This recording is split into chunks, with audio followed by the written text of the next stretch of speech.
She stood in her 34-room mansion overlooking the Hudson River, worth $250,000 in an era when that could buy a city block. Black servants in crisp uniforms moved through Italian marble halls. Outside, Rockefellers and Vanderbilts watched with clenched jaws as this woman, this daughter of slaves, occupied space they thought was theirs alone. But 20 years earlier, she was crawling on her knees, scrubbing white people's stained underwear in a St. Louis tenement. Rats in the corners, hair falling out in clumps from cheap lye soap. A widow at 20 with a baby and $1.50 to her name. How does someone born 2 years after slavery was abolished become America's first self-made female millionaire? This isn't a fairy tale about dreams coming true. This is a war story about a woman who understood that in America, beauty wasn't vanity. It was ammunition. December 23, 1867. Delta, Louisiana. A cotton plantation that still smelled like chains even though the chains were supposedly gone. Sarah Breedlove entered the world screaming into air, thick with the Delta's humidity and the plantation's ghosts. Her mother Minerva had been enslaved here. Her father Owen had been enslaved here. Her 4 older siblings had been enslaved here. Sarah was the first Breedlove born into what white people called freedom. But freedom on the Bernie plantation was a legal fiction with the texture of a noose. The Reconstruction era had promised 40 acres and a mule.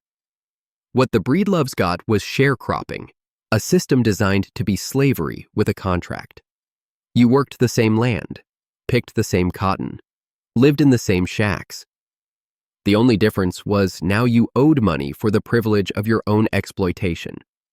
Every seed, every tool, every sack of flour came with interest that compounded faster than you could pick. The Breedloves were free to starve in ways enslaved people never could. The plantation owner, Robert W. Birney, was fighting his own battle. While the Breedloves bent their backs in his fields, Birney's heirs were in court suing the federal government. Union Generals Grant and Sherman had taken timber from the plantation during the siege of Vicksburg. The Birneys wanted compensation. They had paperwork. They had lawyers. They had the presumption that their property, even property used to end slavery, deserved restitution. The Breedloves had nothing.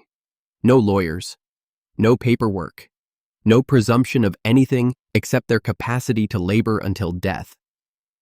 This was the arithmetic of freedom in the post-war South. White landowners could litigate over trees. Black families couldn't own the land the trees grew on. Sarah was 7 when her mother died in 1874. The cause went unrecorded because black women's deaths didn't require explanation. A year later, her father followed.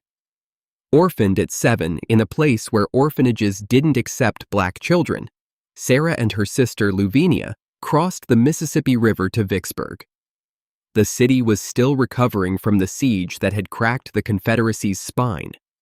Buildings pockmarked with bullet holes, streets crowded with freedmen who had nowhere to go, and white residents who wished they'd go somewhere else.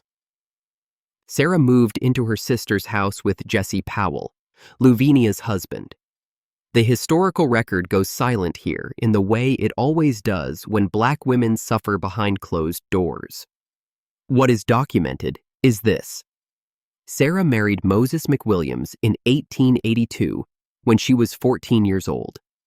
She later said the marriage was to escape Jesse Powell. Escape is the word women use when they've calculated that one form of danger might be preferable to another. She became a mother at 17. The child was Lelia, who would later rename herself A. Lelia and become a legend of the Harlem Renaissance. But in 1885, Alelia was just a baby, and Sarah was just a teenage mother married to a man who would be dead within 2 years. Moses McWilliams died in 1887. Some sources say it was an accident. Some say yellow fever. Sarah never spoke about it in detail, which suggests the loss carried a weight that words couldn't distribute. At 20 years old, Sarah Breedlove McWilliams was a widow with a 2-year-old daughter in a South that was actively dismantling every promise Reconstruction had made. The federal troops had withdrawn under the Compromise of 1877. The protection was gone. Jim Crow was being codified into law. The Ku Klux Klan was riding at night. And Sarah was a washwoman with no husband and no prospects, trying to figure out how to keep herself and her daughter alive in a country that had decided black life was negotiable. She joined the Great Migration before it had a name. In 1888, she moved to St. Louis, where her brothers, Alexander, James, and Solomon, ran a barbershop. It was a lifeline thrown across state lines. St. Louis had a railroad hub. It had a black middle class. It had the St. Paul African Methodist Episcopal Church, where Sarah would find not salvation exactly, but something more useful. A vision of what black success could look like when it had room to breathe. For 18 years, Sarah Breedlove bent over the wash tub. She hauled water from communal pumps because tenements didn't have plumbing. She boiled white people's soiled linens in copper vats. She used lye soap that stripped the oils from her hands until they cracked and bled. She scrubbed collars stained with other people's sweat. She ironed until her shoulders seized. She earned $1.50 a day, which was just enough to not starve and not enough to escape. The work destroyed her body in increments. Her back curved from carrying wet laundry. Her hands became weapons she was ashamed to be seen with in public. And her hair started falling out. The combination of stress, malnutrition, and the lye soap she used for work created a condition doctors would later call alopecia. Bald patches appeared on her scalp. Dandruff crusted at her hairline. She scratched until she bled because the alternative was going insane from the itching. In 1890s America, hair was not a cosmetic concern for black women. It was a hygiene crisis. Indoor plumbing was rare. Regular washing was difficult. Lice, fungal infections, and scalp disease were epidemic. The remedies available were folk cures passed down through generations. Goose fat rubbed into the scalp, harsh tonics that burned more than they healed. Sarah tried them all. Nothing worked. The hair kept falling, the scalp kept itching, and every time she looked in the mirror, she saw herself disappearing. The turning point came not from inspiration, but from desperation. Sarah's hair loss had progressed beyond embarrassment into something that threatened her ability to work. In the rigid social hierarchy of Black St. Louis, appearance mattered. The washerwoman could be poor, but she couldn't look diseased. Bald patches signaled uncleanliness, which signaled unemployability, which signaled the street. Sarah was staring at the edge of that cliff. Around 1904, a woman named Annie Turnbow appeared in Sarah's life like a solution wrapped in ambiguity.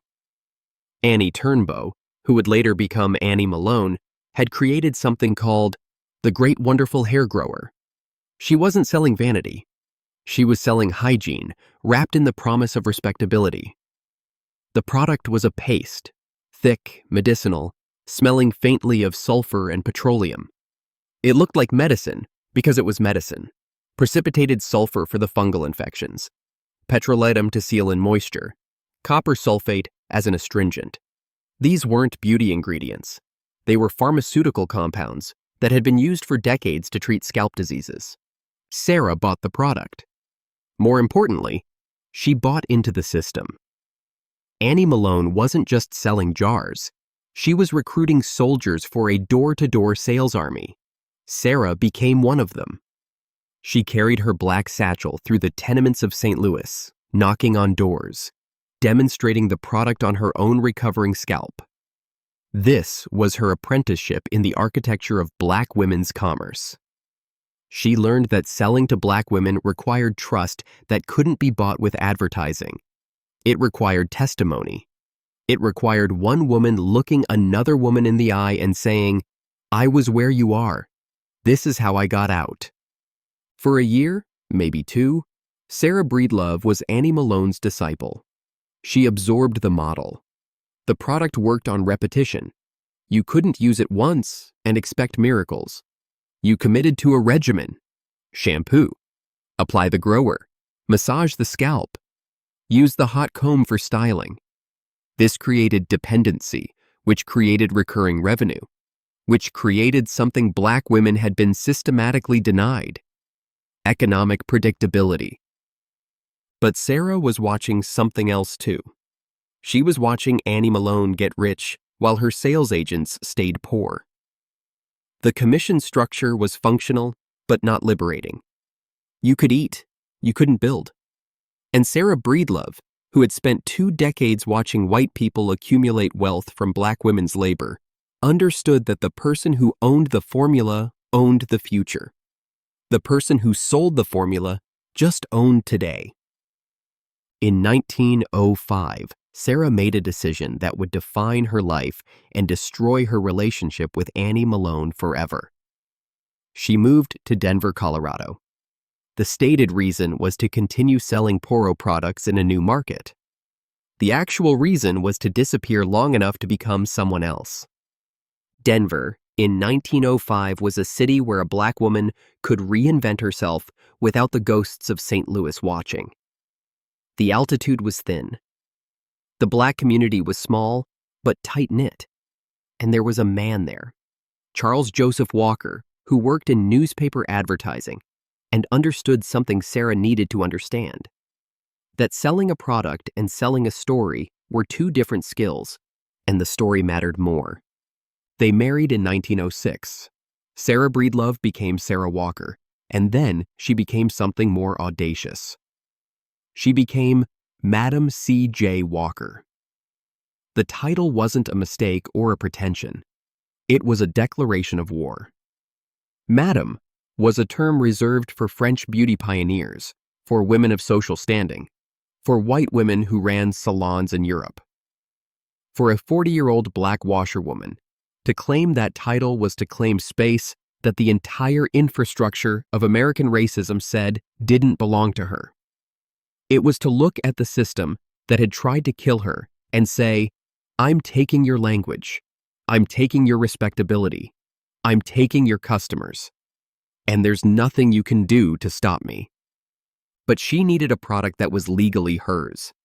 The formula she developed, or more accurately, the formula she modified from existing pharmaceutical knowledge, was almost identical to Annie Malone's: sulfur, petrolatum, beeswax, coconut oil, violet extract to mask the sulfur's rotten egg stench.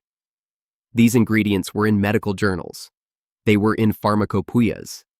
They were in the public domain in the same way that aspirin was in the public domain.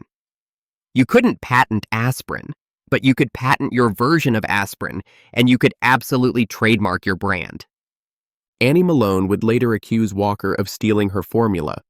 The accusation had teeth because it was partially true.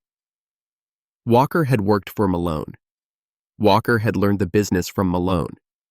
Walker had watched Malone's customers and studied their needs, and then created a competing product that served the same market. Was it theft? Was it apprenticeship? Was it the natural evolution of commerce? The answer depended on whether you thought Black women's business practices should be held to standards of loyalty that white businessmen never observed. John D. Rockefeller had worked for a merchant before he created Standard Oil. Andrew Carnegie had worked in telegraph offices before he built a steel empire. Nobody called them thieves. They called them titans. Walker's genius wasn't in the chemistry. Her genius was in understanding that she wasn't selling hair grower. She was selling transformation. She needed an origin story that was bigger than, "I worked for Annie Malone and then started my own company." She needed mythology, so she created one. She told people the formula came to her in a dream. A big Black man appeared. She never said who, which let every woman imagine their own prophet, and told her what to mix. Some of the ingredients, she claimed, came from Africa. This was almost certainly false, but it was strategically brilliant. The dream story did 3 things simultaneously. First, it gave the business divine sanction. God or the ancestors or fate had chosen her, which meant her success wasn't luck or theft, it was destiny. Second, it connected her product to Africa, which connected it to a pre-slavery identity that every Black woman in America was hungry to reclaim. Third, it made her different from Annie Malone, whose origin story was rooted in chemistry and practicality. Walker's story had magic in it. And magic sold better than medicine. She took Charles Joseph's expertise in advertising and built a campaign that didn't just sell products. It sold dignity. The advertisements showed Black women with long, healthy hair styled in the Gibson girl fashion that white women wore. The message was explicit. You deserve to look like the women in magazines. You deserve to be seen as beautiful. You deserve to stop being invisible. This was radical. This was dangerous. This was saying that Black women's beauty wasn't a consolation prize. It was the prize. The product was one thing. Building an empire required something else entirely. Madam Walker understood that Black women didn't need another boss. They needed an exit strategy from the kitchens and laundry rooms where white America had trapped them. She wasn't hiring employees. She was recruiting revolutionaries who didn't know they were revolutionaries yet. The year was 1906, and the economics of Black female labor were brutal and simple. If you were a Black woman in America, your employment options were sharecropper, domestic servant, laundress, or prostitute. The pay for the first three ranged from pennies to maybe $2 a day. The fourth paid more, but cost you everything else. There was no fifth option, no office work, no factory floors that would hire you, no shop counters where your face would be acceptable to white customers. You could work yourself to death in someone else's house, or you could work yourself to death in a field. Those were the choices. Walker looked at this landscape and saw an army waiting to be mobilized. She created the Walker system, which was part business model and part liberation theology. The structure was simple but revolutionary.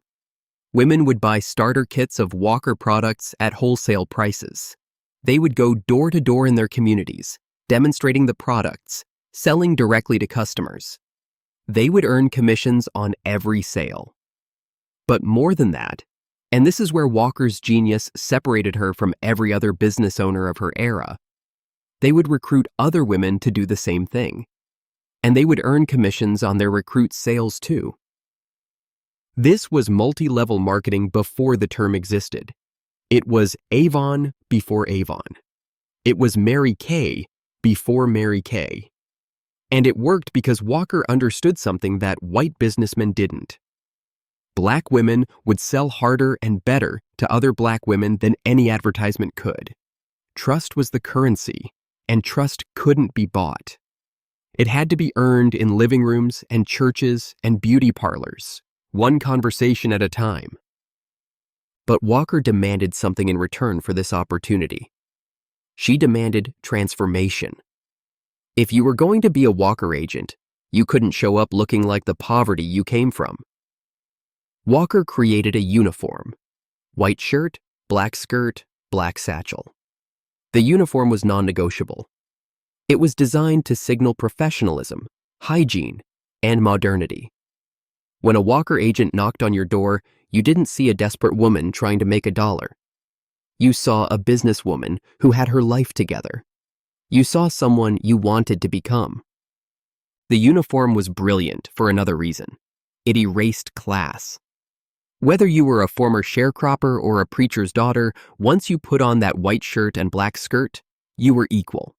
You were a Walker agent, and Walker agents had dignity. This was critical because Walker was selling to women who had internalized the message that they were at the bottom of every hierarchy. The uniform said, "Not anymore. Not here." Walker moved her operation from Denver to Pittsburgh in 1908, then to Indianapolis in 1910. Each move was strategic. Pittsburgh had industrial infrastructure. Indianapolis was the railroad crossroads of America, which meant she could ship products anywhere. But more than that, Indianapolis had a politically active black middle class that could provide the social legitimacy her business needed. She wasn't just building a company, she was building an institution.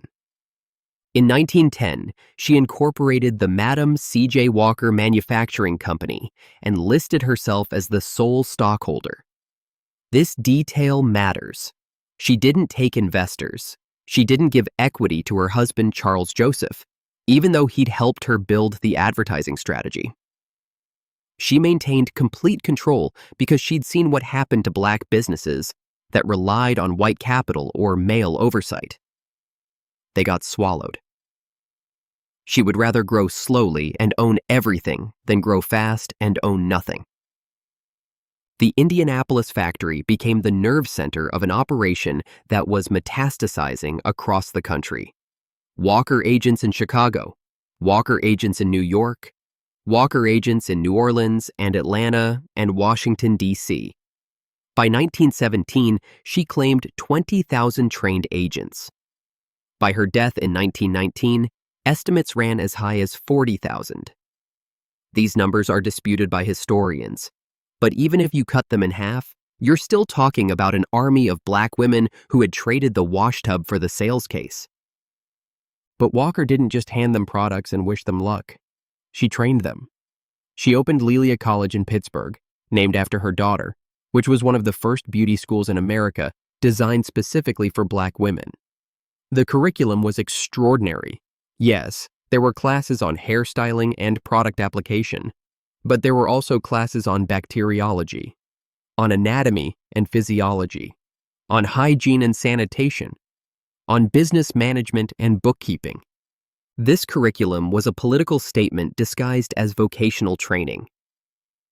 Walker was teaching black women science at a time when the prevailing racist pseudoscience claimed black people were intellectually inferior.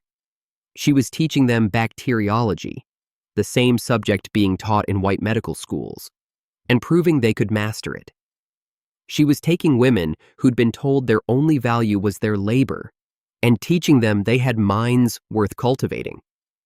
The textbooks from these schools still exist. The Madam C.J. Walker Beauty Manual reads like a medical text because that's what it was designed to resemble.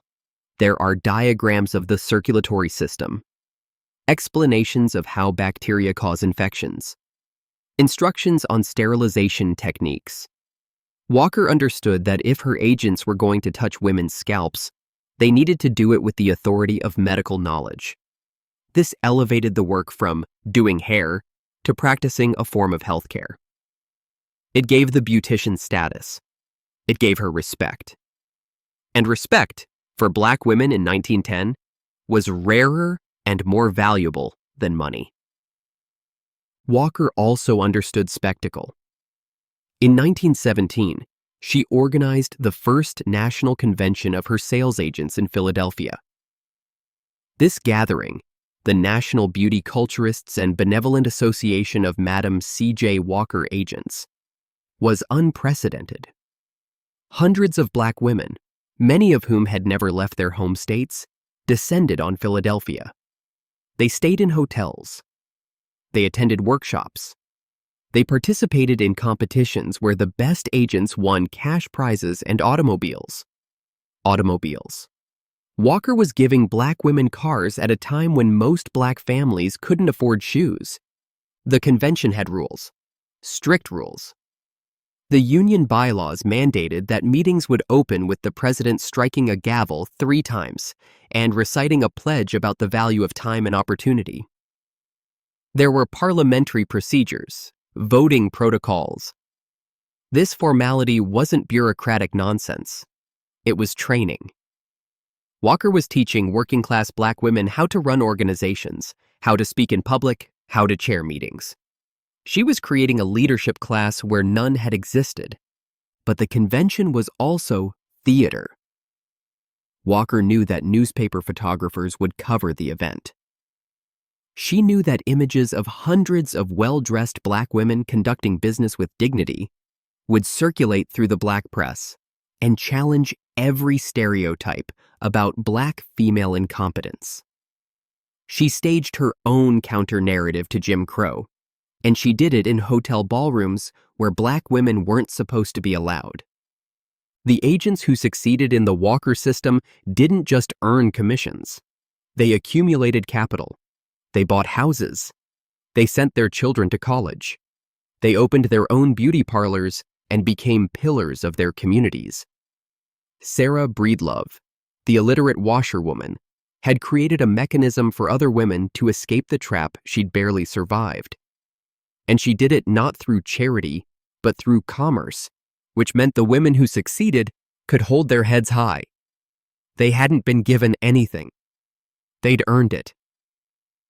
By 1918, Madam C.J. Walker had accomplished something that should have been impossible.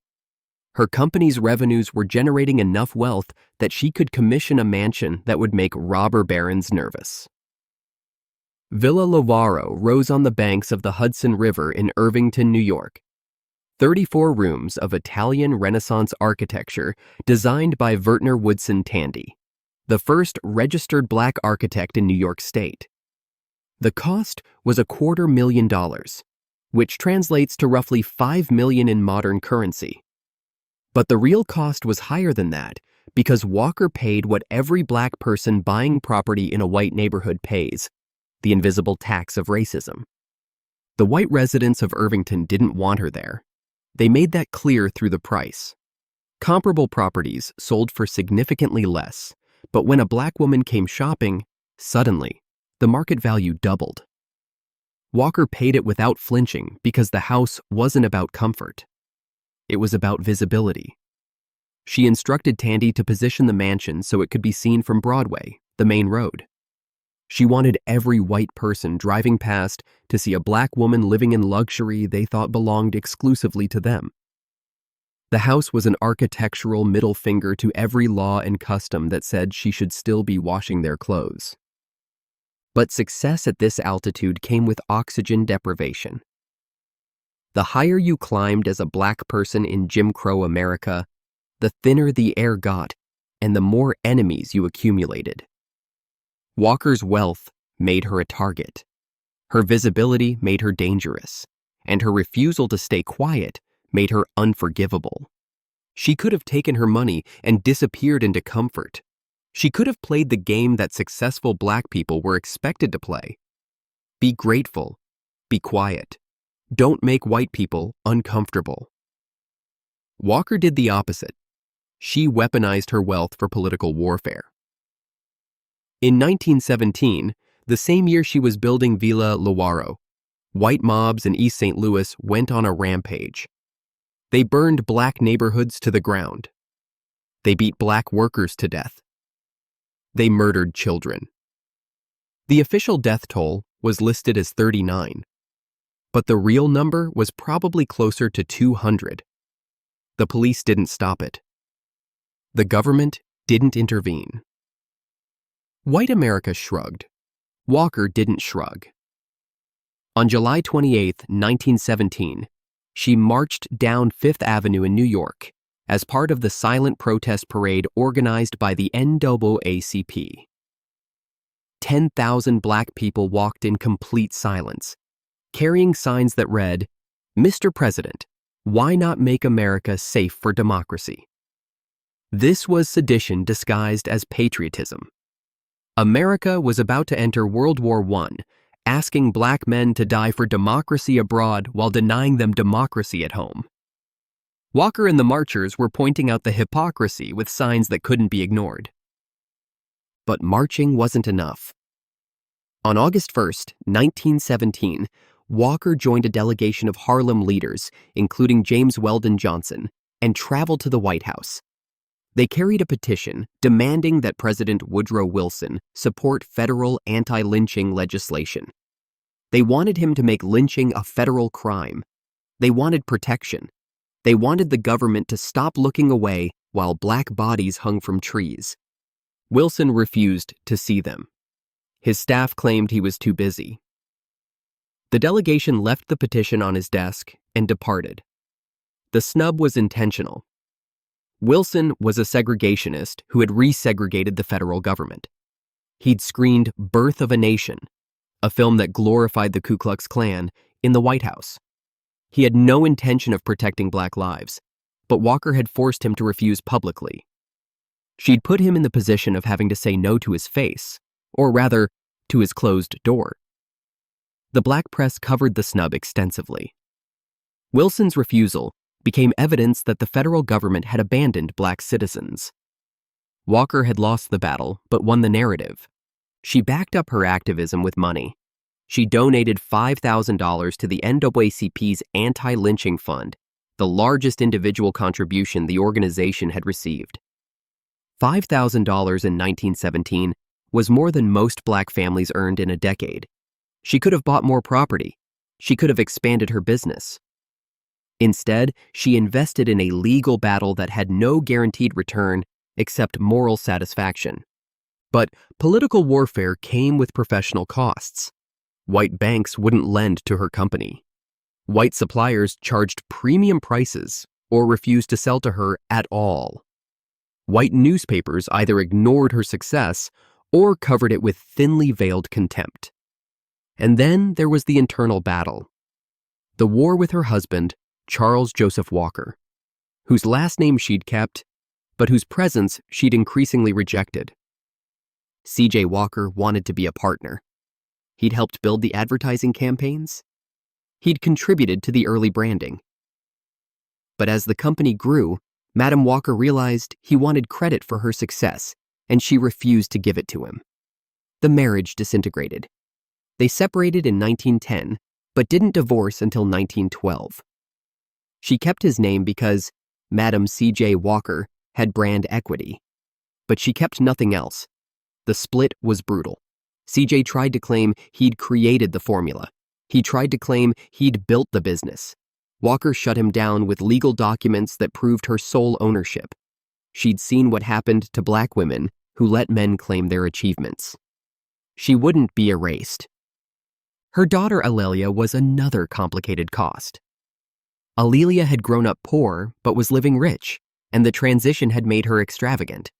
She threw parties. She bought furs.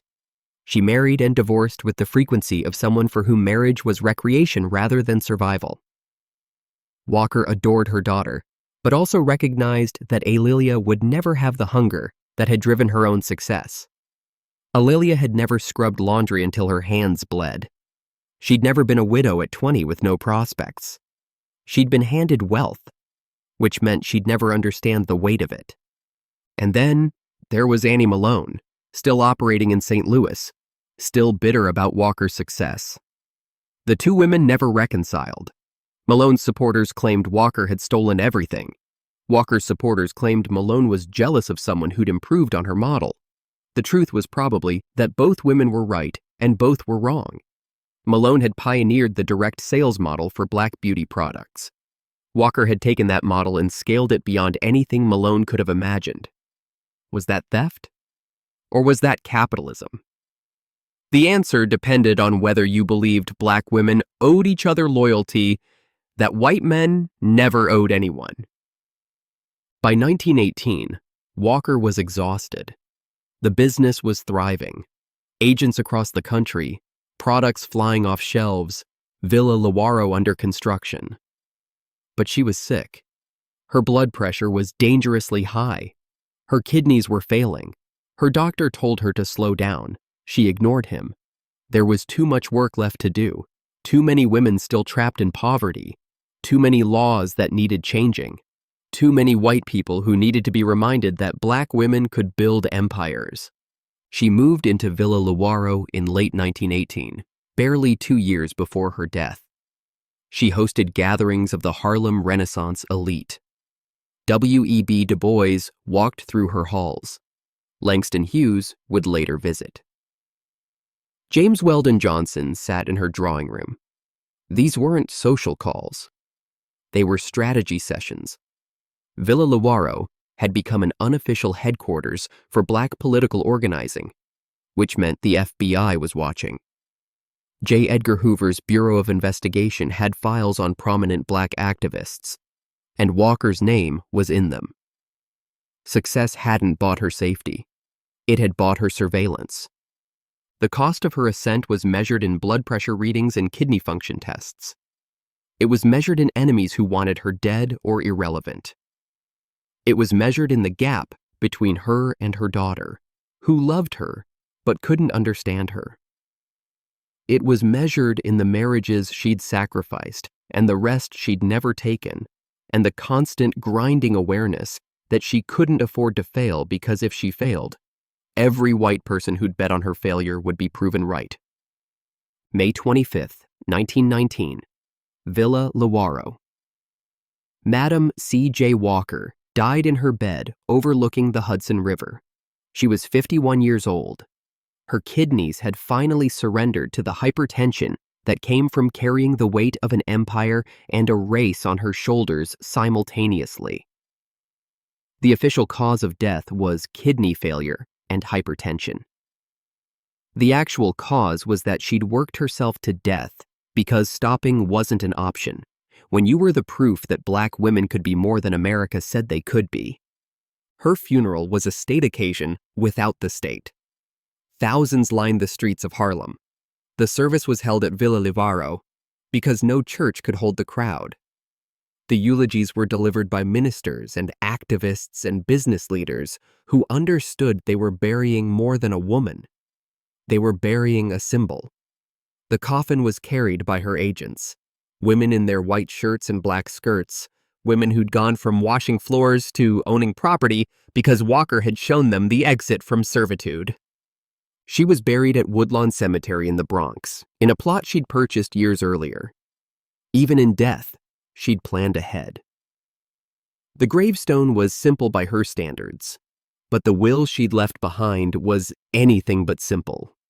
2/3 of her company's future profits were designated for charity, not to her daughter, though Alelia inherited the business and the estate, to charity, to Tuskegee Institute scholarships, to the YMCA Building Fund in Indianapolis, to organizations fighting for black civil rights. She'd written her final revenge into legal language. Her money would keep fighting after she stopped breathing. Alelia Walker inherited an empire she didn't know how to run. She tried. She maintained the business for several years. She kept the agents employed. She kept the factory operating. But Alelia's genius wasn't in commerce. It was in culture. She converted a floor of the Harlem townhouse into a salon called the Dark Tower, named after a County Cullen poem. It became the beating heart of the Harlem Renaissance. Langston Hughes read poetry there. Zora Neale Hurston held court. Artists and writers and musicians gathered in a space that existed because Alelia's mother had turned hair pomade into political power. But the Dark Tower didn't pay the bills. The Walker Manufacturing Company began to decline through the 1920s and 1930s. The Great Depression crushed black businesses with particular brutality. Competition increased, straightening products using stronger chemicals, products that could damage hair and scalp but worked faster, began to dominate the market. Women wanted quick transformations, not the Walker system's disciplined regimen. The company that had revolutionized black beauty culture found itself outpaced by a market that valued speed over health. By the time Alelia died in 1931, only 12 years after her mother, the Walker empire had diminished.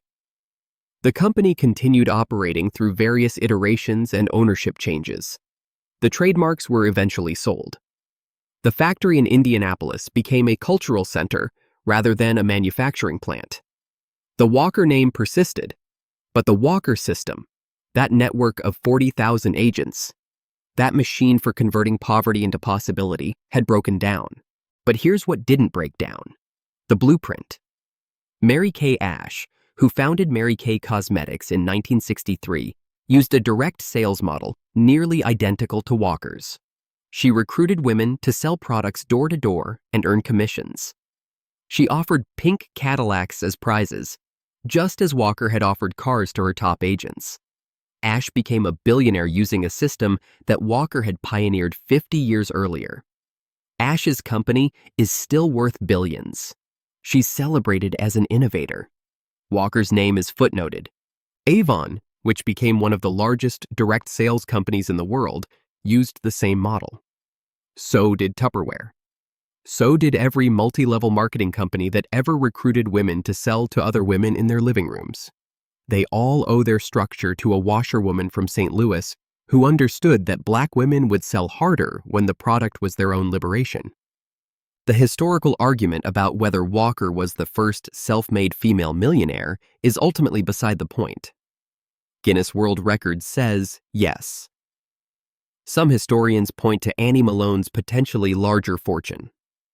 Others note that inflation calculations are speculative, but focusing on the numbers misses what Walker actually accomplished. She didn't just make money. She made a system that allowed other Black women to make money in an economy designed to exclude them. She didn't just sell products. She sold the idea that Black women deserved to be seen as beautiful by the same standards white women used. She didn't just build a business. She built a political movement disguised as commerce.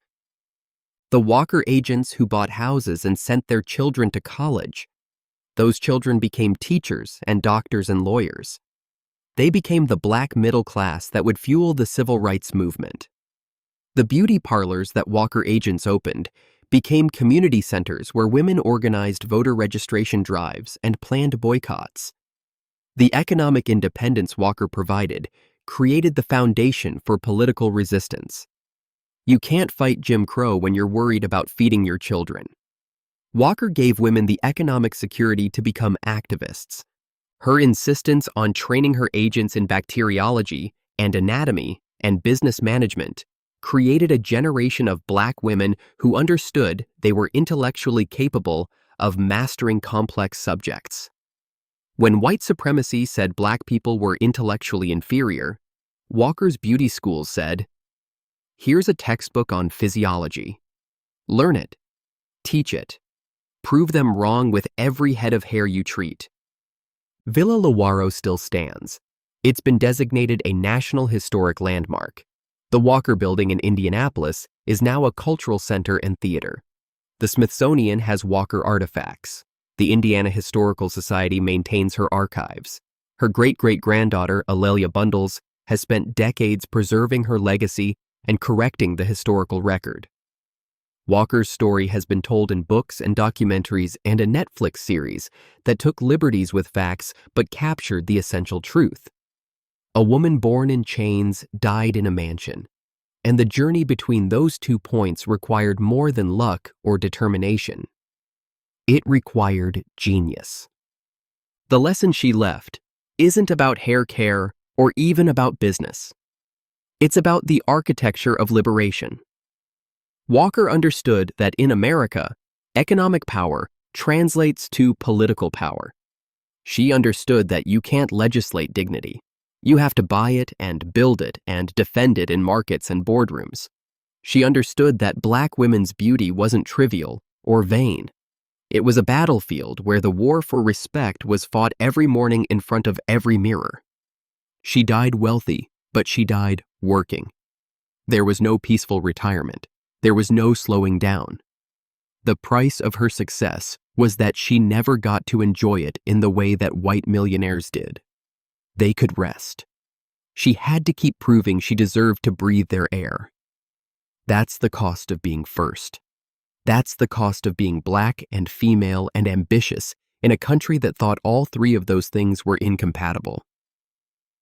Madam C.J. Walker didn't just build a company. She built a ladder out of hell and then held it steady so other women could climb. That ladder is her legacy, not the money, not the mansion, the ladder. And the fact that she died holding it steady tells you everything you need to know about what it cost to be her.